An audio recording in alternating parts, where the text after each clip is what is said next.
আপনাদের স্বাগত। আজকে রান্না হবে চিংড়ি মাছ দিয়ে পুঁই শাক। এবার এটা কিভাবে করছি রান্নাটা পুরোটা দেখুন শেষ অবধি দেখলে বুঝতে পারবেন যে আমি একটা অন্য পদ্ধতিতে আজ পুঁই শাকটা রান্না করছি।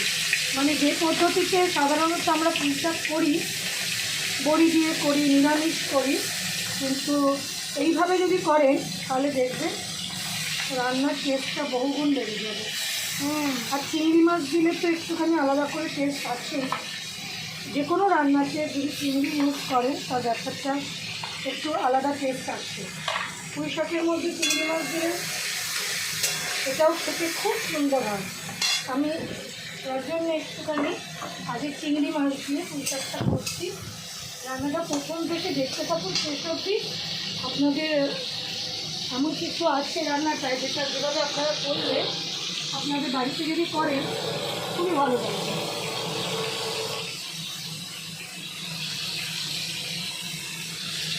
চিংড়ি মাছটাকে বেশি ভাজবেন না, একটু একটু নরম নরম ভেজেই চিংড়ি মাছটা তুলে নেব।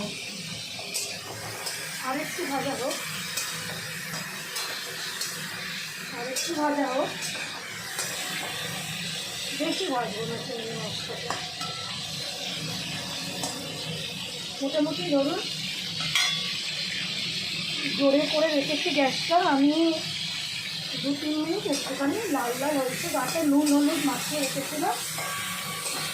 গাটা একটু একটু লাল লাল হলেই আমি তুলে নেবো, তাকে বেশি ডিপ ফ্রাই করবো না। রান্নাটা দেখুন প্রথম থেকে শেষ অবধি। এই রান্নাটায় আমি পালং শাক না পুঁই শাক চিংড়ি মাছ দিয়ে অনেক বাড়িতে নিয়ে হবে।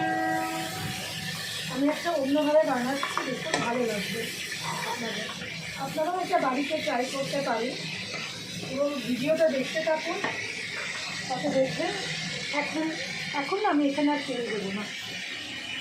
এই অবস্থায় যা তেল আছে এর মধ্যে আমি আর তেল দেবো না। আমি এর মধ্যে এবার পেঁয়াজ দেবো।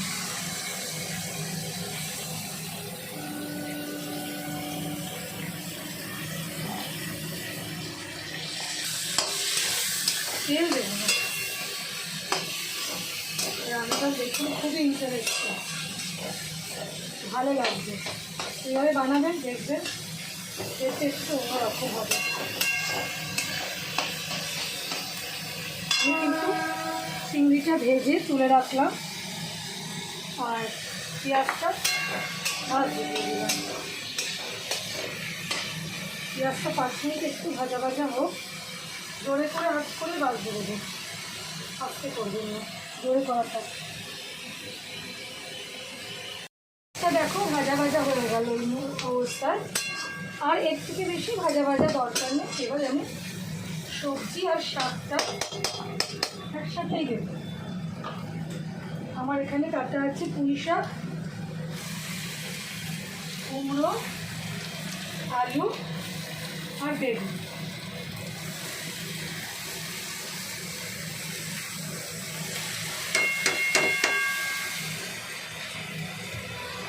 এই অবস্থায় আমি নুন দেব। এটা দেওয়ার পরে আমি নুন দেব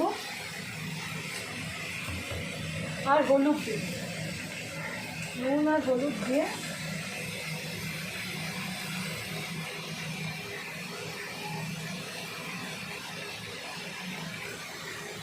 হলুদ দিয়ে আমি এটাকে ঢাকা দেব।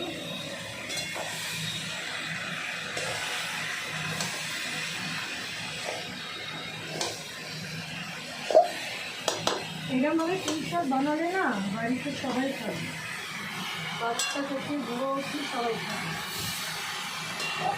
আমি একটুখানি বলছি, একটুখানি পুরো ভিডিওটা দেখে নিই কীভাবে বানাচ্ছি।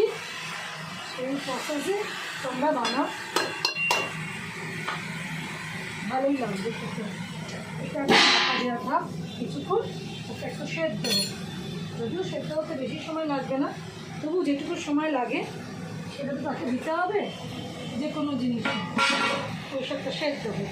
জল বেরাতে শুরু হয়েছে, এই অবস্থায় আমি কিছু মশলা অ্যাড করব। আমি টমেটো কুচি দিলাম, টমেটো কুচি দেবো, আর আমি এর মধ্যে ধনে আর জিরে গুঁড়ো দেবো, সামান্য হলেও দিলে হবে। ধনে খুব বেশি দেওয়ার দরকার লাগবে না, অন্য মশলা পড়বে তো। জিরে দুটো, আর একটুখানি লঙ্কা কুচি বলছি, লঙ্কার গুঁড়ো দেবো।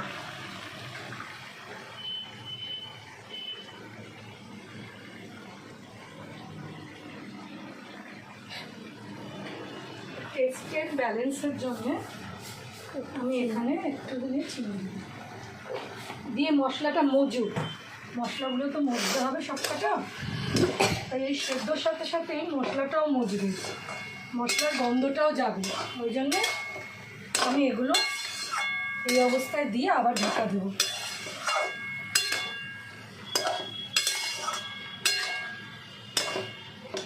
এটাকে আবার সব মশলা টশলা দিয়ে এবার ঢাকা দেবো। চিংড়ি মাছটা দিতে এখনও দেরি আছে, এটা ঢাকা দিয়ে রাখা থাক। মশলাগুলো, পুঁই শাক ডাঁটা এগুলো সব ভালো মতন সেদ্ধ হোক। আমি আবার কিছুক্ষণ বাদে এটা খুলে দেখব কতটা সেদ্ধ হয়েছে, তারপর আমি এর মধ্যে মশলা অ্যাড করবো। এটা পুরোটা করলে এক থালা ভাত অনায়াসে খেয়ে উঠে যাওয়া যায়। এই অবস্থা আমি খুলে দেখছি সব সেদ্ধ হয়ে গেছে। এবার সব সবজিগুলো সেদ্ধ হয়ে গেছে। গোটা গোটা মটমটে থাকলে খেতেও ভালো লাগে, সবসময় সবজি যে সেদ্ধ হলেই ভালো লাগে তা না। এই অবস্থায় আমি চিংড়িটা দিয়ে দিলাম, গ্রেট করা একটু আদা কুচি দিলাম, দিয়ে আমি একটু নাড়বো। নেড়ে আমি এটাকে ফিনিশিং দেবো, আর একটু জোরে জোরে ফুটুক। একদম সব না একেবারে ঘেটে গেলে না ভালোও লাগে না খেতে। সবসময় কি আর ঘাটা রান্না ভালো লাগে বলুন?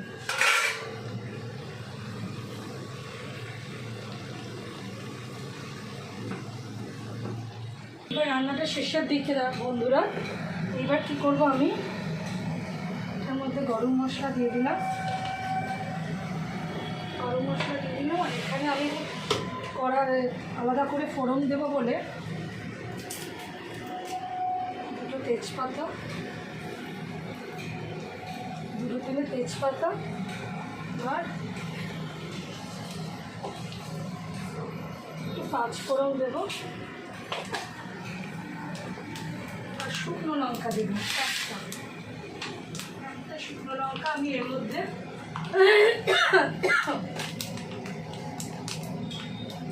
একখানা শুকনো লঙ্কার জায়গায় আমি দুটো শুকনো লঙ্কা দিলাম। আপনারা একখানা শুকনো লঙ্কাও দিতে পারেন আপনার ওপর। গরম মশলা দেওয়া আছে, একটু নাড়িয়ে দিই। দেখুন হয়ে এসছে।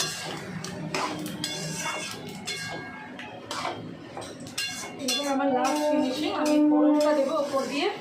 অনেকেই এইভাবে করেন না, অনেকেই আগে ফোড়ন দিয়ে বসান, তাতে ফোড়নের গন্ধটা চলে যায়, আর চিংড়ি মাছটাও খুব তাড়াতাড়ি দিয়ে দেন, যার ফলে কি একটা অন্যরকম টেস্ট আসে।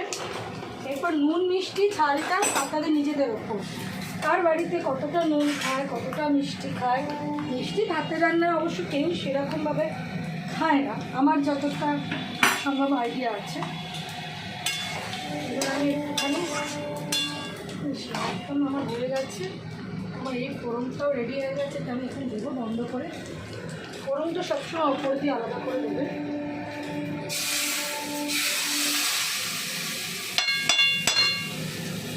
ফোড়নটা দিয়ে আমি জিনিসটা নামাবো।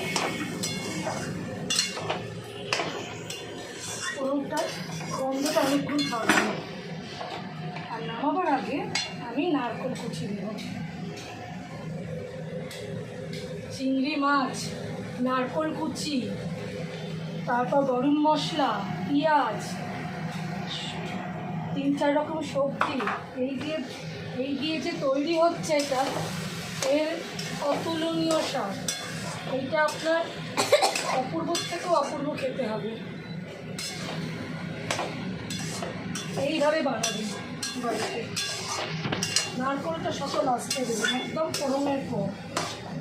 আমি এর মধ্যে অতিরিক্ত কিছু তেল দিয়েছি তা কিন্তু নয় বন্ধুরা, কেন অতিরিক্ত তেল দিয়ে কোনো রান্না সুস্বাদু করার কোনো যুক্তি আমার কাছে নেই।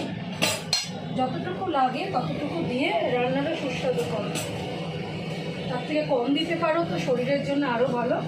এই একটুখানি 2 মিনিট নেড়ে নিই, একবার নাড়া হয়ে গেছে আরেকবার নাড়িয়ে নামিয়ে দেবো।